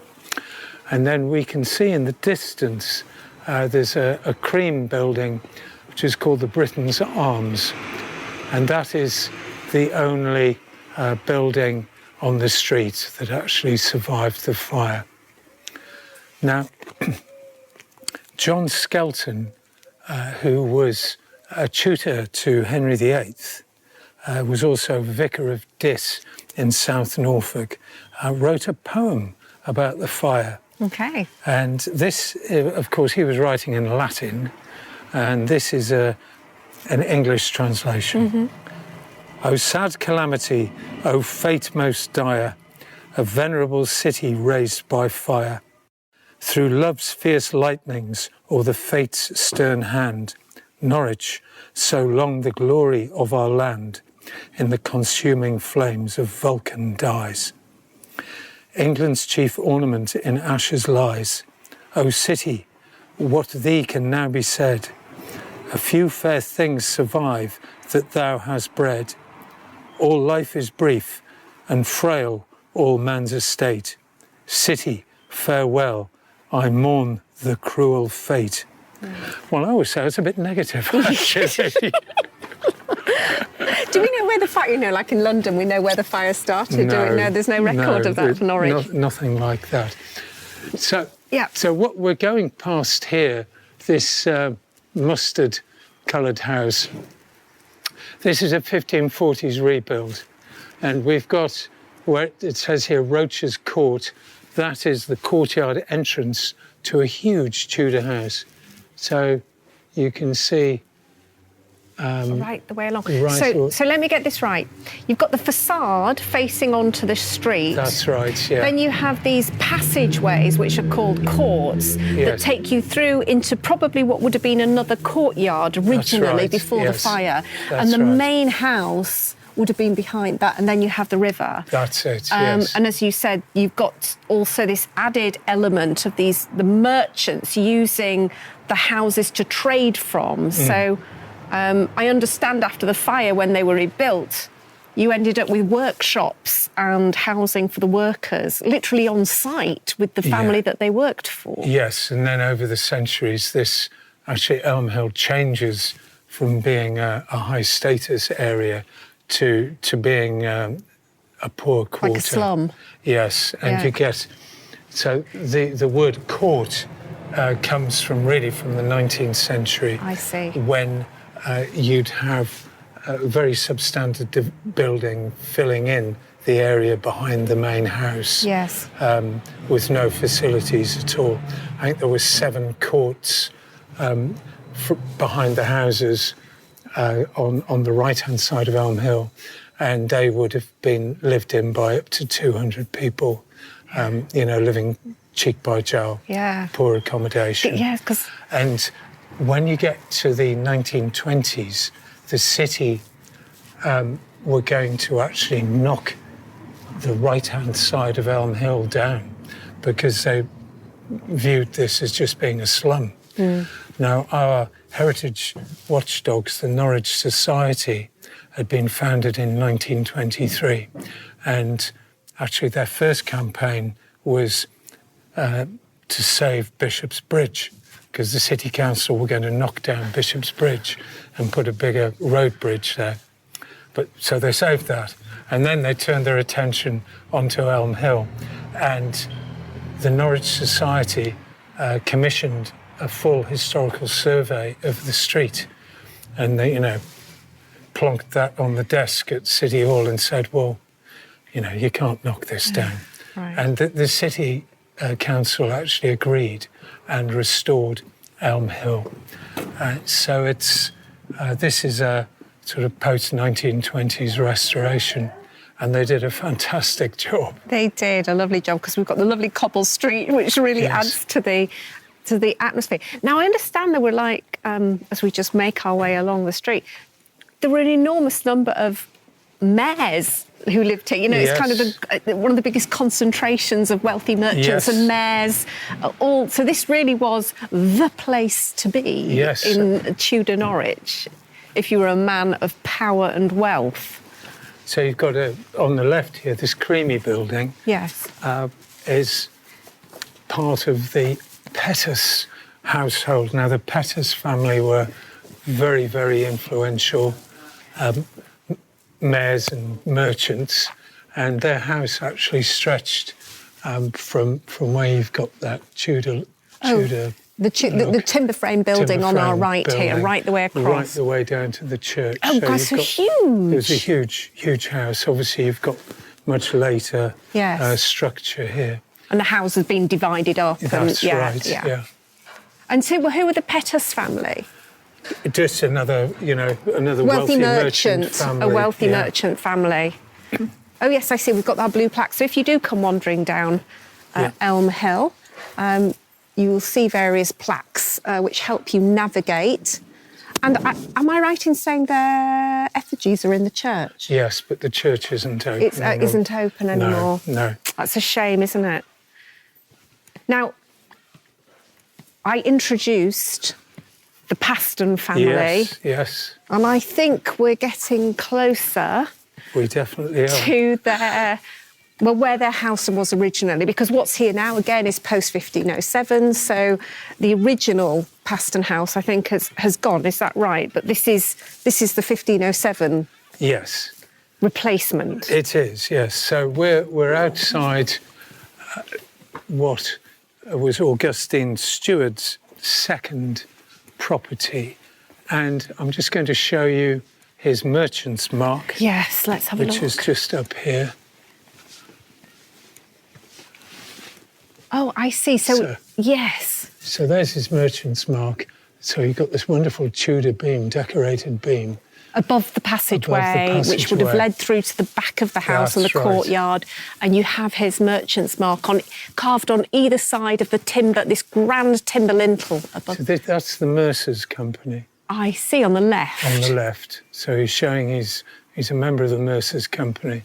And that's his logo, as we'd call it nowadays. His logo, his personal heraldry. Yeah. And then we've got Crown Court, this passageway that would have that's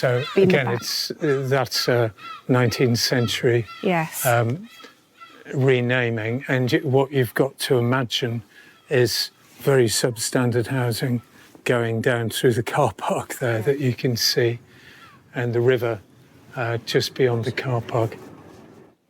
So from the middle of the 15th century, the Pastons lived on this site. This was their house in Norwich. Now, why are the Pastons important?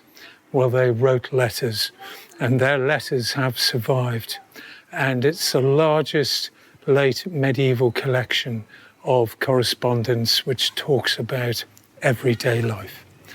And they were quite an amazing family, really. They emerged from Paston, which is in northeast Norfolk. Clement Paston, late 14th century. By the reign of Henry VII, John Paston III is a courtier. He's one of the people who organises the marriage of Arthur to Catherine of Aragon, and he's Deputy Lord High Admiral as well. So over a century, they came a long way. So the most famous people who lived here on Elm Hill were John Paston I and his wife Margaret. And Margaret's very famous for being this amazing late medieval woman who has at least 6 children and then runs the family affairs as well. So she's the estate manager. John Paston I spends much of his time in London. I always call the time that they lived, they're in the time of the Wars of the Roses. It's a bit like the Wild West here. You know, people laying counterclaims on land ownership, seizing land, because the eyes and ears of the authorities are sort of turned away because of the problems that in the country anyway. And so John spends a lot of time fighting for his land at court and in London. And so Margaret is here managing the estates, and they're communicating with each other on a regular basis. So that's why we have all the letters. Have all the letters, yes. Yeah.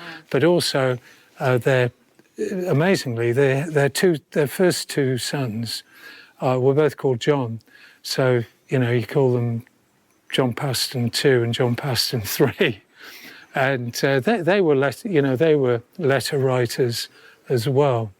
And it's absolutely fascinating because you get the same concerns about life. You've got,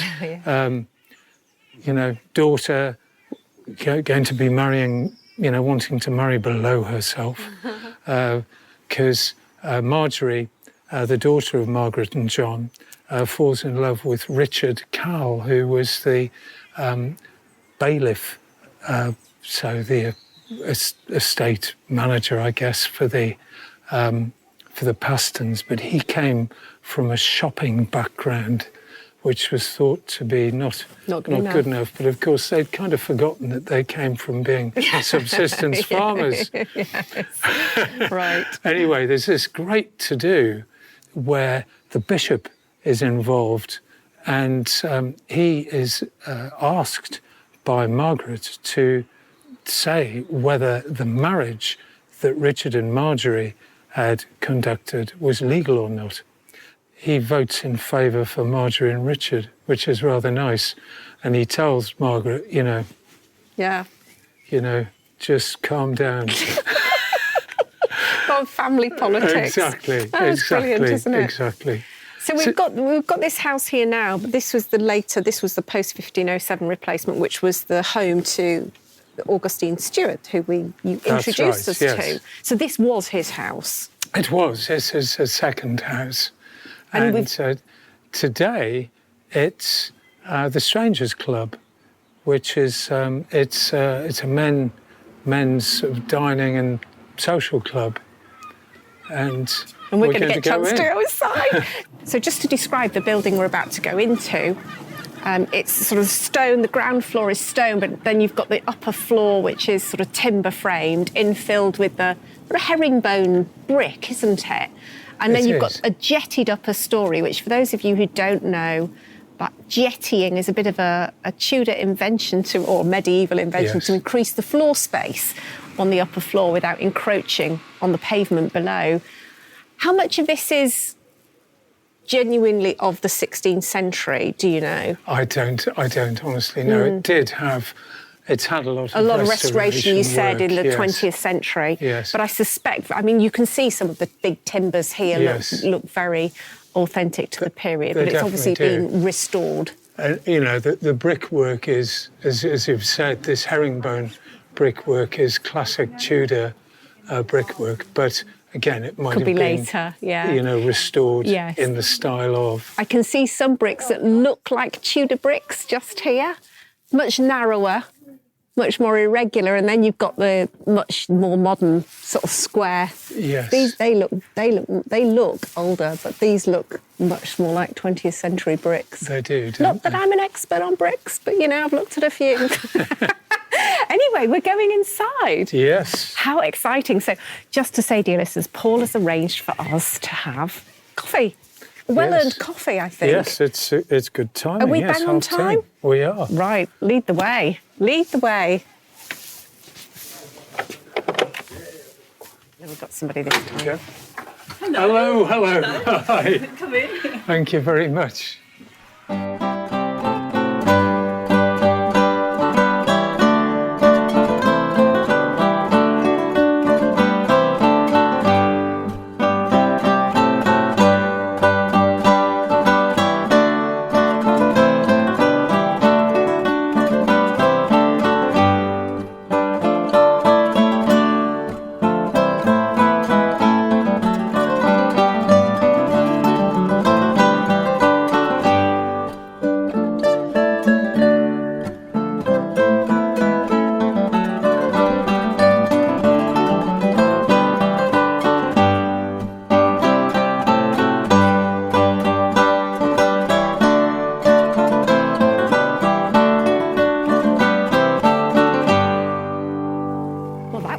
Break. We just had a lovely cup of tea mid-morning in what was Augustine Stewart's house on the site of the original medieval Paston house, courtesy of Paul. Thank you, Paul. That was fantastic.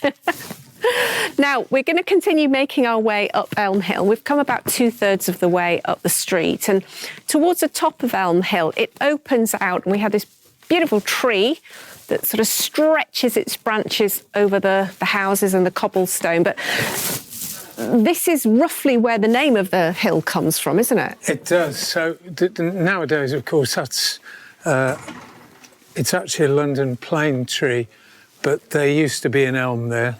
And of course, elms disappeared in the 80s, you know, due to Dutch elm disease. So that's where the name came from. Do you know, I love it. We've got a hill and we've got an elm tree, hence Elm Hill. I love the literal nature of some streets. And then at the end of the street, we've got a really precious building. It's called the Britain's Arms, and you mentioned this, in that it's thought to have been one of the few houses to have survived the 1507 fire. But so how far back does this particular building date? So it's got 14th century cellars, and then above ground it's 15th century.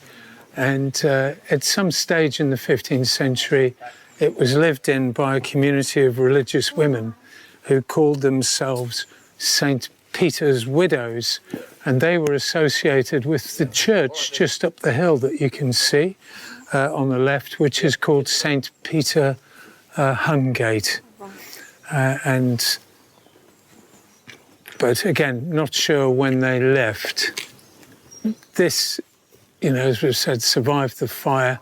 It's got a thatched roof, and it's one of 6 buildings in the city that's thatched. Wow. The key reason there are only 6 is that after the fire of 1507, the city authorities said, you know, when you rebuild, you must use tiles as a fire prevention measure. But if you survived the fire, you could keep your thatch.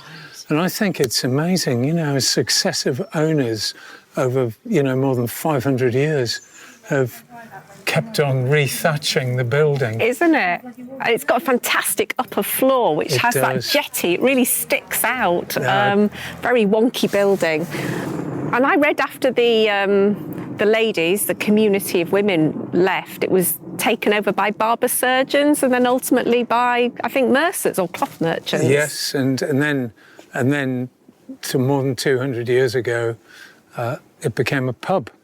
All right. And that's where you get the Britain's Arms. And today it's a coffee house and restaurant. And it's a very good one. Is it really? So you would recommend it? I would. Excellent. Good. That's wonderful. Well, we're bringing a tour group to the city next month, and we're actually going to be having afternoon tea in there. So I'm looking forward to that very much. Excellent. No, you will enjoy that. So where do we go from here? What's our next stop? Well, we are going up the hill. Now, okay. Just why has Elm Hill got this big bend in it? Yes. Well, originally, Elm Hill went straight through here. So straight on, basically. Straight on. And we're looking through an iron gate now, yeah. and there is a very, it looks like a medieval building to me. I know what it is, but I think this was the old friary, wasn't it? It is, yes. So as you look through the gate on the right, there are the ruins of the original friary, which is early 1220s. And then on the left, this huge friary church. This was the Dominicans who moved onto the site in the early 14th century. And then they had a terrible fire in 1413. Seemed to be lots of fires. Very careless people, whoever it was, yes. And a lot of rebuilding in the 15th century. But it's an enormous structure bought by the city from Henry VIII at the dissolution, and it was bought for large meetings and events, and it's still used for that function today. So you get lots of concerts and other events in here. And I think wasn't it granted to Augustine Stewart, or was that to him on behalf of the fact that he was the, I think you said assistant mayor or mayor at the time? Yeah, he negotiated. On behalf of the city to acquire this for the city. So when the original friary was built, the road was diverted to the left up the hill. Okay. So we are going up the hill. Up a 13th century road diversion now. Fantastic. I love it. I wonder who grumbled about that. You can imagine it, you know? There will have been a few. The NIMBYs of the 13th century. That's it. And I don't know whether the acronym NIMBY carries, but in the UK, it's not in my backyard. That's it. Anyway, we are climbing the hill now. And is this church, St. Peter, is that a functioning church still, or has that changed its function as well? That one's cared for by the Norwich Historic Churches Trust. So 18 of our churches are cared for by the Historic Churches Trust. And this one is occupied by a group called Medieval Hungate, who put on exhibitions about Norwich's medieval art and history. Oh, lovely. So this is open. Yeah. It's really amazing that so many of the churches have survived, since they are no longer in use as churches. But you couldn't possibly have that many churches in what is quite a secular society, I guess, these days. 9 of them are still used by the Church of England. So we're at the top of the hill. We certainly are. Are we going to have a look at the halls? Yes, we go straight down the hill. Okay, down the hill. And we've got the, as Paul was saying, the really large friary church. And I think did I read it's the most complete friary ruins in the country? That's correct, yes. So my understanding is, in July 1469, there were some really special royal visitors here. In fact, Edward IV came here with his wife Elizabeth Woodville and Richard, Duke of Gloucester at the time. No, I didn't know that. And they stayed here at the Friary and were wined and dined. But actually, even more poignantly, Elizabeth came here the following month. She came back with her daughters, and she was here when she heard of the execution of her father and her brother by Warwick the Kingmaker. Because obviously Edward had gone off to fight Warwick, and yes, her father and brother were executed at Pontefract Castle, and it was here that she found out the news. And it was only having heard that news that she left and went back to London, probably for security, I would imagine. So, how interesting. So I'd love to dig a little bit more maybe and see if there are any records of what happened and, who entertained them.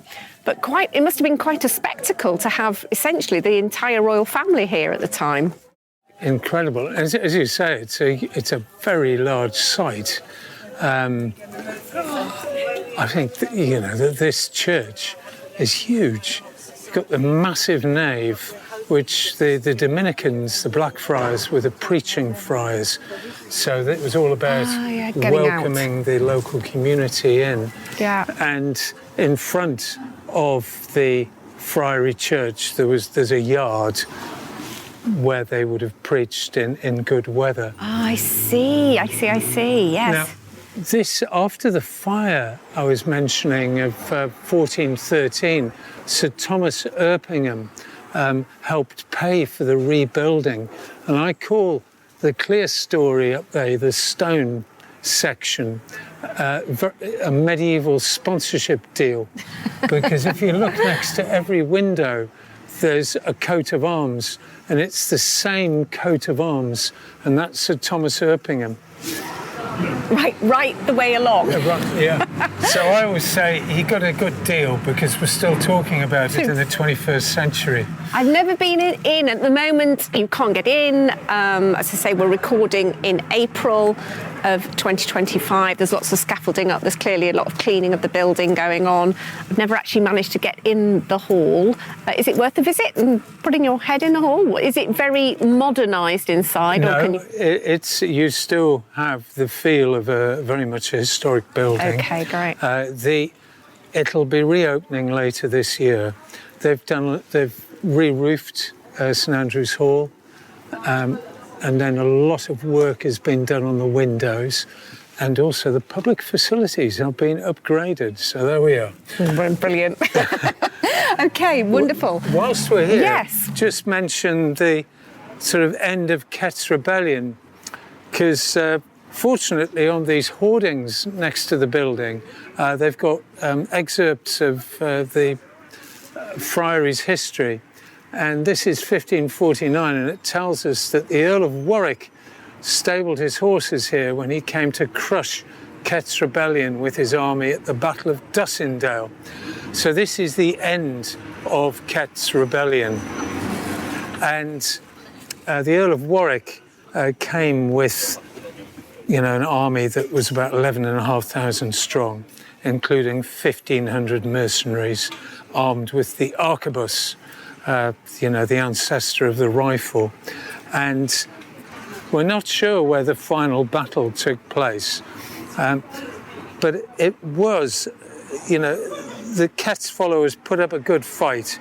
It's thought to have lasted something like 8 hours. Oh, wow, right, okay. 2,500 of Kett's followers were killed, and just 250 members of the Royal Army. Why Dussendale? Dussendale. So that's the location. Now, Dussendale it's about land ownership here. And so Dussendale, Dussendale. So that was in the city somewhere? Well, somewhere outside the city. Okay, right. Now, we've got a modern housing estate called Dussendale, 3 miles from the city centre. There is no way Kett would have marched 3 miles from the city. So, I'm sure that the final battle took place somewhere near the city walls on the north side of the city.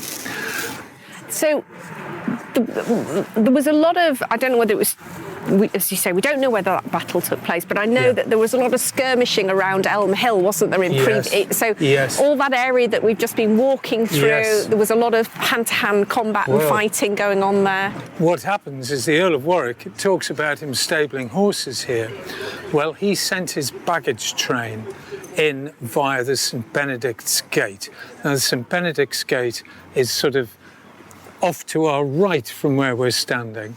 And if we'd been standing here on this particular day, on 26th of August 1549, we would have seen the Earl of Warwick's baggage train and cannon come trundling past us.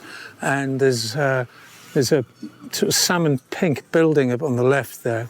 It would have gone up the hill and continued on straight, not down Elm Hill, straight down to Tombland.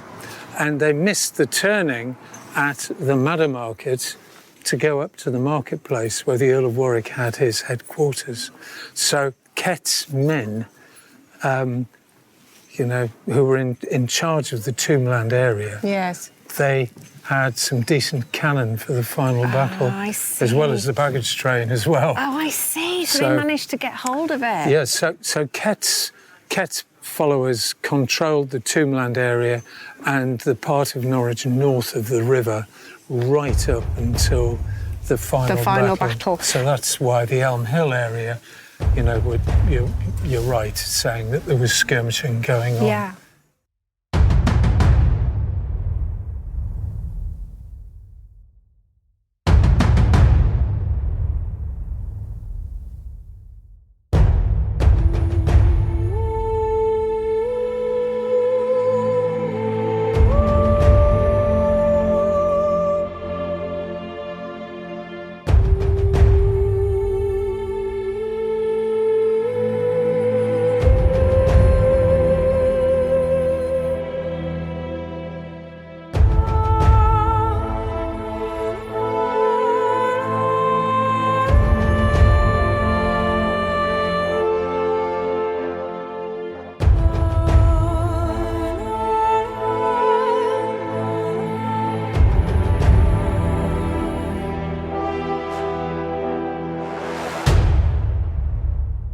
Now, perhaps, I'm not sure whether we're going to touch on any other areas to do with Kett and the rebellion.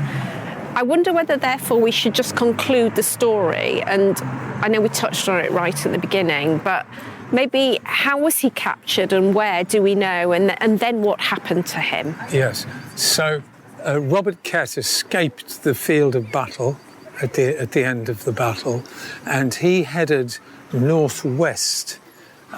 It's thought that he was sort of trying to head to the North Norfolk coast to get a boat to take him to the Netherlands. But he was apprehended in a village called Swannington, which is literally just to the northwest of Norwich, about 4 miles. Now that gives, credence to the fact that the battle would have been close to the north side of Norwich, because, he's heading in that direction. Yeah. And he was brought back to Norwich, and then he and his brother, now his brother William was his right-hand man in the rebellion. His brother William had run off to Wymondham, where of course they came from, and he was very easily apprehended in Wymondham. Wymondham's one of those Norfolk words which is spelt differently to the way it sounds. So it's actually spelt Wymondham, but we pronounce it Wymondham. And that's just 8 miles south of Norwich. And both of them were brought to Norwich, and then they were taken down to London, where they were put on trial. If you visit Wymondham Heritage Museum, you can actually see a modern English translation of his indictment when he was put on trial, which is... And was he put on trial in the Guildhall in London? I just simply don't know. I think it was the Tower of London. It was. He was at the trial. Was at the Tower. I think so. And I'm surprised they actually bothered trying him and they didn't just dispatch him. But there you go. Well, it is quite strange, really. But yes, so he has a trial, and then both of them were sentenced to death. And initially they were going to execute them in London, and then decided to bring them back up here as an example to the local people. Yeah. And is that a church or is that the castle? That is the castle. So Robert Kett ended his days hanging from the battlements of Norwich Castle. So we're just standing where we've got the Blackfriars, the halls behind us, and we're looking straight ahead down a very narrow alleyway just poking up above the rooftops are the battlements of the castle, and that's where it all ended for him. Yes. And his brother. His brother was actually hanged from the west tower of Wymondham Abbey. Oh, really? Yeah. Oh, God, it's so gruesome. Yeah, it's so gruesome. We're not going up to the castle today, are we? So it's quite nice to be able to touch on it and just say that actually it is a location that's associated with Tudor history as well, even though it's a Norman castle. Yes.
Are we heading to the marketplace now? Yes, so we're going to cross over here and then go up through the Madder Market. Okay. There's some lovely smells in the air. We must be getting towards lunchtime. My nostrils have been assaulted by lots of different rather yummy smells. So this area is called the Norwich Lanes, and we're within the sort of medieval streets of Norwich here. Incredibly, the city's got the best preserved medieval street layout in the country. The buildings may not be medieval, but it's the street pattern that has remained. And you often find that, actually, don't you, that in many of the old cities, the layout of the streets is as it would have been. OK, it's a lovely street. Where do we go from here? And then we'll head to the marketplace along Dove Street. And this is our final stop on our tour, I think. Is that right? That's right. This is the city centre since Norman times that we're going to have a look at. So is this the French Quarter you were talking about, where the Normans came and settled and lived? That's right, yes. Before we do that, actually, I'd like to show you the site of the Market Cross, which was built in 1502 and it was enormous. It was 70 feet high and 30 feet wide, and there's a plaque on the ground to commemorate it, and then there's a red circle on the ground in the market which shows you where the Market Cross used to be. So we've come into the huge market square. I remember the first time I came to Norwich being mightily impressed. It's massive, isn't it, this market? It's a pretty sizable market square. It is, and it's actually not as large as it would have been during Tudor times, because it's stretched all the way to St Stephen's Church and Marks and Spencer's. So quite a long way from where we're standing here. I love the fact that it's still such a thriving market, because it is. Is it on every day? Is this permanent? 6 days a week. 6 days a week. Yeah. You can really have a good old wander around here and do some good retail shopping. So I love the fact that it's still being used as a market, like centuries after. Yeah, 1,000 years nearly. 1,000 years of marketplace. That's incredible. That's a lot of fruit and veg and meat and fish. And you've still got all the purveyors making their business, selling their wares. It's wonderful. Now, I'm looking at the ground. I can see a metal plaque which says Norwich Cross. Yes, 1503 to 1732. Another thing that disappeared in the 18th century. Yeah. Huge structure. It's like a wedding cake. It's tiered like a wedding cake. Is that a reasonable representation? It certainly is. It's a tragedy that it's no longer with us. Yeah. When the market was being refurbished 20 years ago, they discovered the foundations of the original Market Cross, and when they finished the work, they actually put in this red mark on the ground to show you the actual dimensions of the Market Cross. So if we walk into the market, we'll have a quick look at lead the way. The Market Cross. Lead the way. We're just making our way inside its permanent market. It's just a labyrinth of stalls, of food, of, the barber. And now I can see on the ground there is an outline. So it's absolutely enormous. Can you see? Yes, I can. Just over there in the distance, there's another red mark. So it was huge. Was it like an octagonal base? That's right. Octagonal base. Fantastic. What a shame. What a shame. Yeah, it is, isn't it? It would have been beautiful to see. But there are illustrations of it, I think I've seen. Yes, there are. It was drawn before it was demolished. Yeah. Well, hopefully we'll be able to find that online, and we'll include it with some of the other images for this podcast. Lovely. Well, honestly, it's making my stomach rumble. So let us leave the market now, and we'll go across to the Guildhall.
Now, I recognise this building, Paul, from the last time I was here. It featured in our last podcast. It's such an important building for Norwich, and that's the Guildhall. Perhaps you could describe, first of all, what we're looking at and what makes it so special before we talk about kind of maybe some of the events and people whose lives were touched by it. So the Guildhall's a large flint building. You can see there are two types of flint we can see. There's dressed flint, which is very smooth, and the rougher flints are original early 15th century, whereas you've got a rebuild of the south front in the middle of the 19th century, where it says Norwich Chief Constable. So this building was constructed really as an example of civic pride. So 1404, Norwich received a charter from King Henry IV, which gave Norwich the right to elect its own mayor, sheriff, collect its own taxes, and have its own law courts. And it made Norwich a separate county from the rest of Norfolk. Oh, right. Okay. And Norwich was an independent county until local government reorganisation in 1974. So this was actually built on the site of the toll house, which is a earlier medieval structure, which had collected all the taxes from people trading in the marketplace. So the toll house was demolished. The cellars of the toll house were kept, and they became sort of Norwich's maximum security prison. Right. So Lollards would have, their final hours would have been spent underneath this building. And I can see the plaque there to Thomas Bilney. Yes. Can you just tell us, because we did mention his name really right at the top of this podcast when we're on Bishop's Bridge. Could you just tell us a little bit about him and why he had to die? Well, he's an interesting character. I mean, he's a Norfolk man. He was educated at Cambridge University, and when he was at Cambridge, he had it's sort of a light bulb moment, really studying Erasmus, and he saw how important your own relationship with God through Jesus should be. And of course, in the 1520s, it's the priests that have all the power. You're not supposed to have your own relationship with God through Jesus. And he was all for the Pope and all the tenets of the Roman Catholic religion, but he was starting to talk and preach about this direct relationship you could also have. And Cardinal Wolsey shut him up, basically, put him in the tower. He was released, and after promising not to preach any more of these heretical ideas. But after about a year, he started again. It is actually the Bishop of Norwich, Bishop Nix, who accuses him of heresy, and he's then handed over to the civil authorities to be burnt at the stake.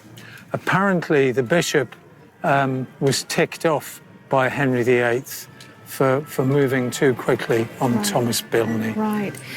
So poor old Bilney was burnt at the stake at Lollards Pit and went very bravely.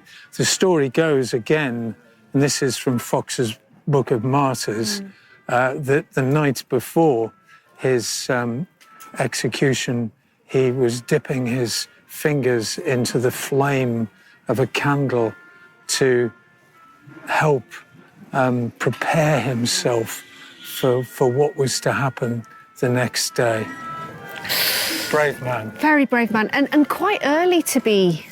When you, I don't know, but I didn't know, but I mean, I knew his name, but I didn't know his story. And my first reaction was, oh, he must have been a Marian heretic, but actually a lot earlier than that. So very early reformer in many ways. But he wasn't preaching a new religion. He was just saying, let's be a bit more flexible.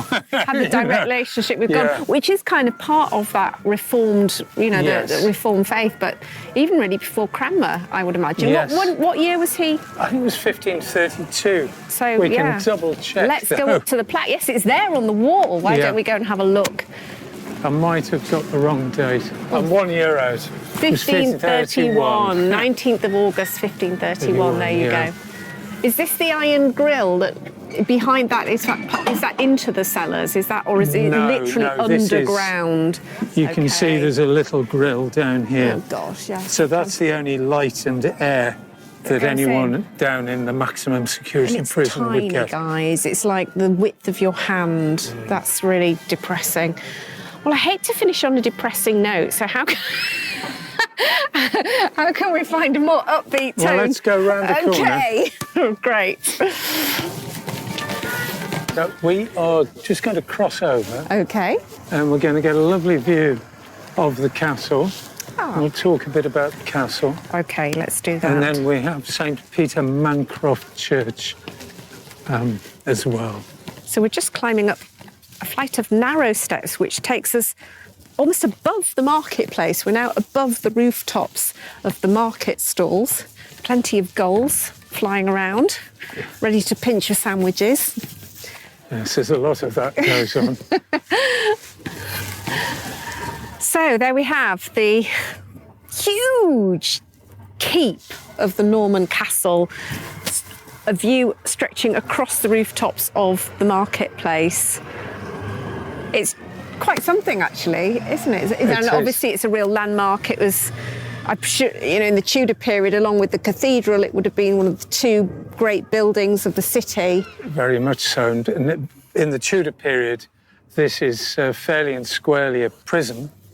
And, as you know, prisons or jails were one-way trips, weren't they? So very often, yes. It's just for holding people before they were executed. So people were executed below the castle in the ditches, but also on the main ramp up to the entrance to the castle.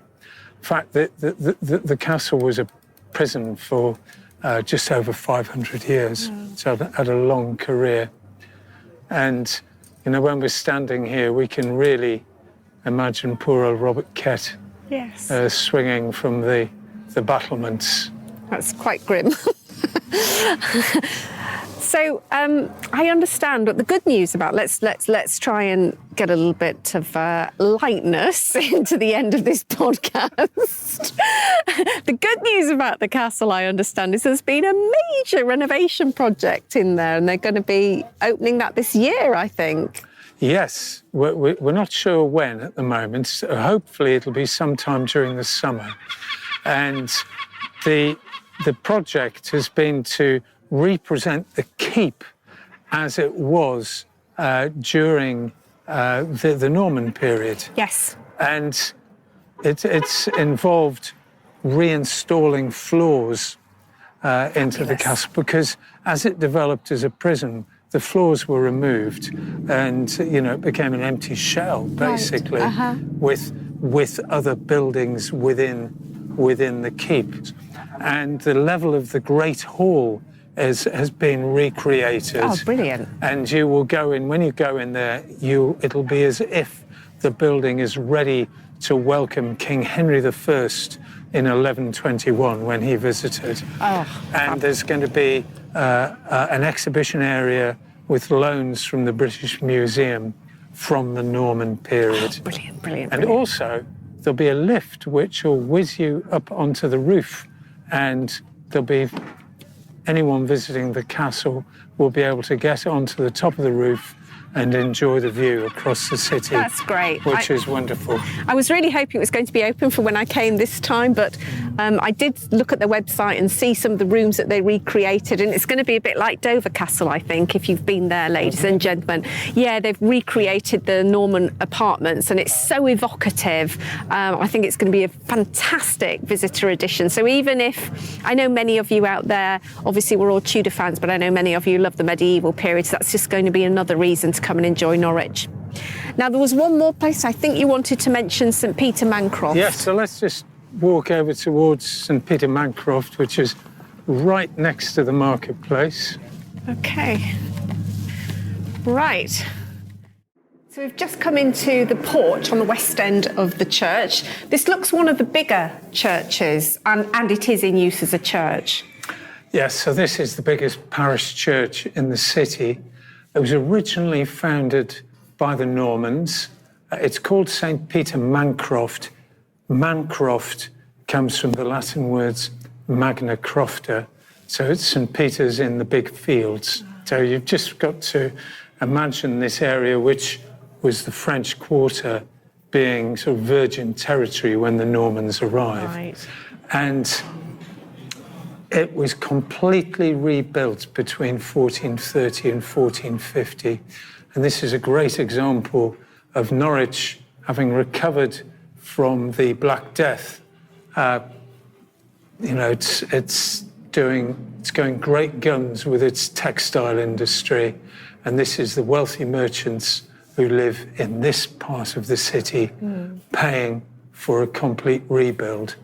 And the church was rebuilt as Norwich's main civic church, which it still is today. To this day. It looks beautiful. There's some glass doors, so we don't even need to go inside to see these lofty pillars, fabulous east window, a rather glorious looking high altar there with its glittering golds. Beautiful. Okay, so I think we've come to the end of our... We have. Wow, that's been a lot to take in.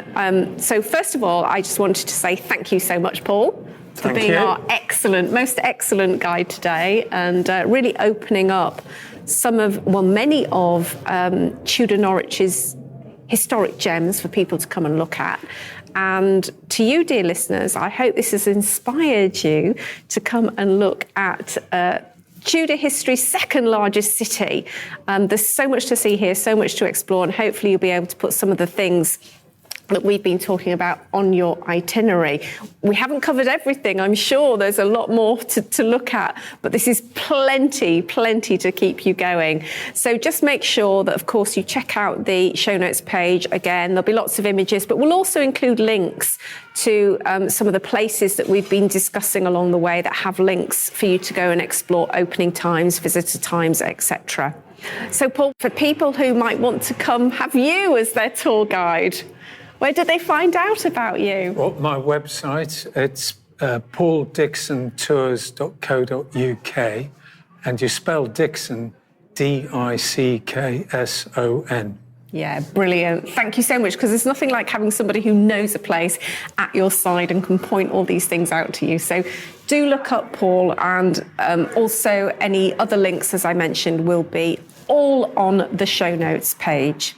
So with that, thank you so much, Paul. Thank you. It's been such a pleasure. No, it's been great. Great. And the sun, well, it hasn't quite shone, but we didn't get wet. No, that main bonus. Time for lunch, I think. Definitely.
So that is, as ever, a massive thank you from me to our guest expert for the day. This time, of course, Paul Dixon, Blue Badge Guide. If you're ever in the vicinity of Norwich, do look up Paul.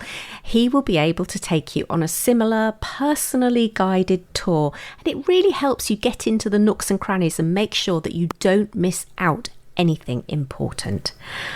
All right, well, I think that's it for today's episode. I will, of course, be back. And in fact, as we head on into the autumn, I am, almost as I'm recording this, be packing my bags and heading up to the northwest, an area that I haven't really covered yet on the Tudor History and Travel Show. And along the way, I'll be capturing a couple of recordings to bring to you in future episodes of this show, so stay tuned for that.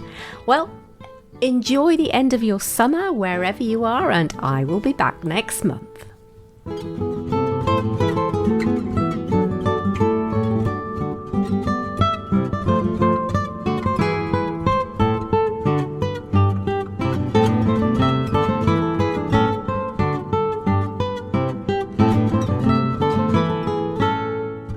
Thank you for tuning in to today's episode of the Tudor History and Travel Show.